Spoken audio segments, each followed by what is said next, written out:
구독, 알림 설정까지 부탁드립니다. 오늘도 우리 사는 이야기 찾아주셔서 감사합니다. 사연자분이 보내주신 이야기 시작해볼게요. 안녕하세요. 저는 나이가 꽤 든 60대 여성입니다. 제가 겪게 된 어처구니 없는 일이 나이를 막론하고 벌어진단 걸 최근에 깨닫게 되었어요. 불과 얼마 전까지만 해도 평범하게 늙어가는 여성이었는데 말이죠. 저는 이미 가정이 있고 아이들은 장성할 대로 장성해서 각자의 가정을 꾸릴 수 있을 만큼 대견하게 잘 자라주었어요. 남은 여생은 그저 평탄하게만 흘러가길 바랬고 명절이면 찾아오는 자식들 보는 낙으로 유연한 삶을 보내리라고 생각했죠. 저의 남편만 아니라면요. 사실 결혼하고 몇십 년을 살게 되니 이 사람은 글러먹은 사람이란 건 알았지만 다행히 아이들이 잘 자라 그 낙으로 살았죠. 저도 남편도 서로 없는 사람이라 생각하며 지내는 줄 알았어요. 다정한 부부였으면 좋았겠다 하고 남들을 보며 속으로 삭히는 말들이 있지만 남편 성격이 그런 걸 어쩌겠어요. 그런 남자를 만난 저를 탓해야 했고 저도 겁이 많아서 이혼하고 싶어도 못하고 있죠. 이혼하면 어디서 살까요? 남편이 돈을 떼줄 것 같지도 않고 이혼한다고 하면 아 그래? 이혼해 그럼. 난 아쉬운 거 없어. 근데 넌 아쉬울 텐데? 이럴 사람이에요. 배 아파서 어떻게 살아요? 혼자 살기도 무섭고 사람이 나이가 들면 철이 좀 든다는데 남편은 말년에 들어서 철이 들겠 아니다. 철이 들면 다행이다 싶죠. 남편은 저보다 5살이 많아요. 결혼할 때 주위에서 그러더라고요. 형수님, 형님이 어린 여자 좋아하는데 형수님이 이렇게 어려서야 평생 한눈 안 팔겠네요. 복 받으셨어요. 그때는 여자가 남자 잘 만나면 평생 모시고 사는 그런 시대다 보니 저런 말도 나쁘게 들리지 않았어요. 오히려 내가 어려서 다행이다. 이 정도면 천생연분이지 않을까 하고 생각하기도 했어요. 그렇게 생각했는데 살다 보니 연애할 때 그 남자와는 다른 사람이랑 살고 있더라고요. 그래도 바람을 피울 거라고는 예상하지 못했는데 최근에 남편이 바람을 피우고 있다는 걸 알게 됐어요. 저녁 식사 때 넌지시 던져봤어요. 혹시 당신도 바람난 거 아니지? 어떤 여자랑 같이 밥 먹고 있는 걸 봤어요. 뭔 소리야? 바람은 무슨? 밥 한 번 먹은 거 가지고. 알잖아. 요새 교회 다니는 거. 저번에 같이 가자 할 때 안 가더니 이상한 소리를 주워 듣고 와서는 밥맛 떨어지게. 네, 얼마 전부터 남편이 교회를 다니기 시작했어요. 동네의 작은 교회인데 저는 안 갔거든요. 그래서 그렇게 된 거구나 하고 일단락이 되나 보다 했어요. 하지만 그 뒤로 남편이 저를 이상하게 몰아가기 시작했습니다. 아들, 딸내들의 전화를 해서는 제가 요즘 정신에 문제가 있는 것 같다면서 바람은 피우지도 않았는데 위부증이 생긴 거 아니냐며 정신병원에 진료를 받아야 할 것 같다고 하면서 전화를 했더라고 저한테 알려주더라고요.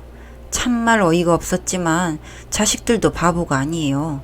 제가 그럴 사람도 아니고 아빠가 뭔가 찔리는 게 있어서 그런 거 아니냐며 요즘 아빠 행동이 이상하다면서 저보고 정신 바로 차리라고 아빠가 더 심하게 굴면 차라리 이혼하라고 자기네들이 모시고 살겠다고 그랬는데 아휴 저도 시어머니 모시고 살아봐서 알아요.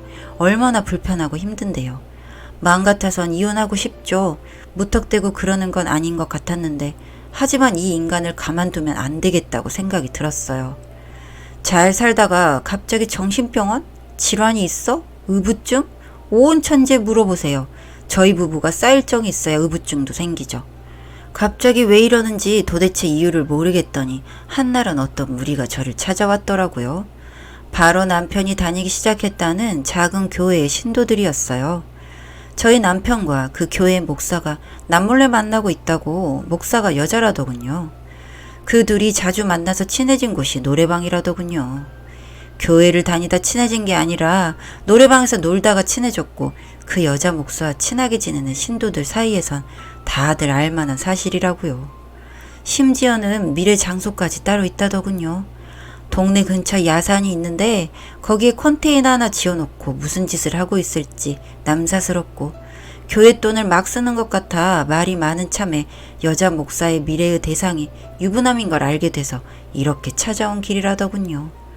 그제서야 남편의 행동들이 이해되기 시작했어요. 그리고 의구심이 마구 들기 시작했고요. 얼마 전에 딸내미가 말해준 게 생각나더라고요. 등산 동호회를 갖는 중년 사람들 사이에서 등산은 몸의 대화를 나누러 가는 그런 거라고. 정식적으로 등산복 하나 갖춰놓진 않았지만 지금 이 상황과 다를 게 뭐예요? 너무 더러웠어요. 너무 화가 났는데 어떻게 해야 할지 모르겠더라고요.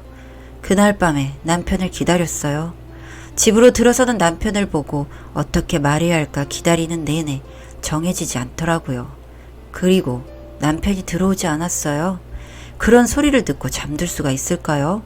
뭐라 해야 할지 모르겠지만 남편을 기다려봤는데 안 오더군요. 그런 얘기를 들어서인지 느낌이 왔어요. 아, 둘이 있는 건가? 하는. 늦은 밤이었지만 급히 전화를 걸었죠. 몇 번을 길게 울리더니 받더라고요.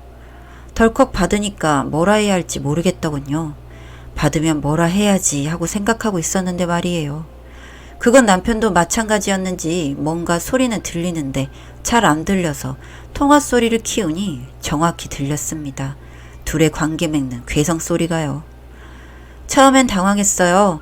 하지만 손가락 하나는 움직이겠더라고요. 이 나이 들어도 녹음은 할 줄 알아요. 언젠가 이혼할 생각으로 저한테 하는 폭언들을 녹음해 놓는 버릇이 있었는데 손은 떨렸지만 녹음을 시작했어요. 언제 끝났는지도 모르게 녹음도 종료되었고 남편은 집에 오지 않았더라고요. 다행이었죠. 녹음하길 잘했다 생각이 들면서도 듣고 싶지 않던 더러운 내용을 듣게 돼서 귀를 하도 긁었더니 딱지가 앉아버렸었어요. 다음날 돌아온 남편은 평온하더군요. 통화가 절로 종료되도록 손 하나 까딱이지도 않았기에 남편이 송구스러운 얼굴로 들어설 줄 알았어요. 그런데 평소랑 똑같더라고요. 모르는 척 하는 건가 하고서 요리조리 쳐다봤지만 알 수가 없어서 이혼할 증거는 충분하다고 생각이 들었는데 그냥 곱게는 안 되죠. 나를 잡아서 바람난 상대 목사라는 여자를 만나러 갔어요. 다짜고짜 물었죠. 제 남편이 헛땡땡인데 혹시 바람난 상대가 당신이냐고 따지듯이 물어봤어요. 아니라더군요. 그런데 목소리가 똑같았어요.